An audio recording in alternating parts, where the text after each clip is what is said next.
Blue Lock Season 2 Episode 5 is out, and honestly, the episodes are getting better. Not too much to complain about this time. Maybe also because there wasn't much gameplay, to be honest. But it'll be like that sometimes. But if you enjoy these types of videos, make sure to leave a like and subscribe if you want to see more Blue Lock reviews. And getting into the episode. This episode is titled Flow, and it takes place from chapter 108 to 111. So we got the results from every game so far, and of course Team A won all their matches. And now we're in the final match of the tryouts. And of course Rin and Shido are still fighting over the ball, yet they somehow scored and won the game despite fighting over the ball. Just imagine what the scoreline would be if they actually worked together.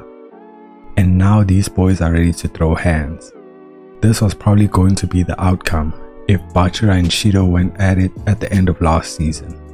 And then the starting lineup has been selected, and of course the first name on the lineup is Itoshi Rin, the top goal scorer and the best player in general.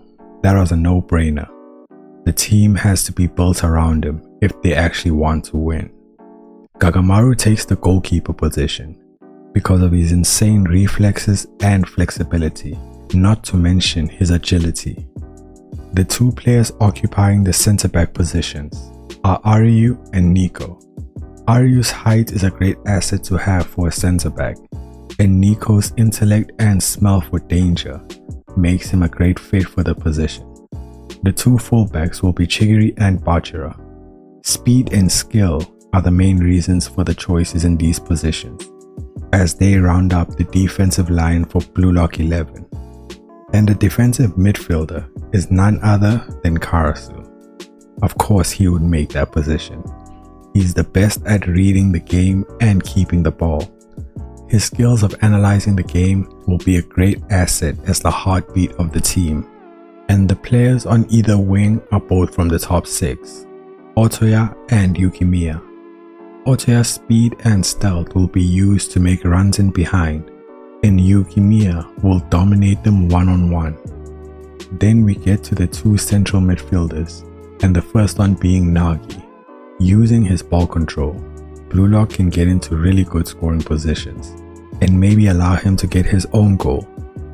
Then the second central midfielder, and the last name to round up the lineup, Isagi. This is because he has the highest compatibility with Rin, who the team is centered around, the last piece of the puzzle. Looking at this team, this is a very insane lineup. It has really good balance and great abilities to choose from. Japan's U20 team will have a hard time trying to stop this. Of course Baro is pissed, but there's no space for him in this lineup. He just doesn't fit in unless you want to move Rin more out wide, but he's the best striker right now, so that's not possible. And Shido got snubbed the spot even though he's the second highest scorer and ranked second. But because of his behavior and lack of chemistry, he can't be used in this team. But Itoshi Sai is such a goat that they have to forcefully bend to his will, or else this thing is called off. And what Sai wanted was a striker. As Sai finally linked up with Shido, Shido actually got locked up, which is kinda funny. Bro is really unhinged.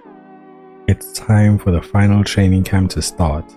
The match is not so far away now, as we got to see a meeting between the Japan U20 team. And Sai really just told them they ain't shit, but to be fair, they're not on his level. Then we get this man Aiku talking like he's in his early 30s, trying to beat up Shido. And also, the design of the Japan players is kinda cool. Apart from Sendo, why is his hair like that? We even got an actual interaction between Isagi and Rin without any insults being thrown. With Ego also giving his whole presentation about flow, and that's the same sensation Isagi just felt when he scored his goal. And to be honest, the animation during this explanation might be better than the actual gameplay, as flow is obviously something that's not that easy to achieve, as it is a state of intense focus. But Blue Lock provides that opportunity as it takes away the day-to-day distractions one might have. But yeah, overall this episode was cool. Obviously there wasn't much gameplay, but I'd still give this a 7 out of 10. I actually enjoyed it. And that's all I've got for you today. Thanks for watching, and I'll see you in the next one. Peace.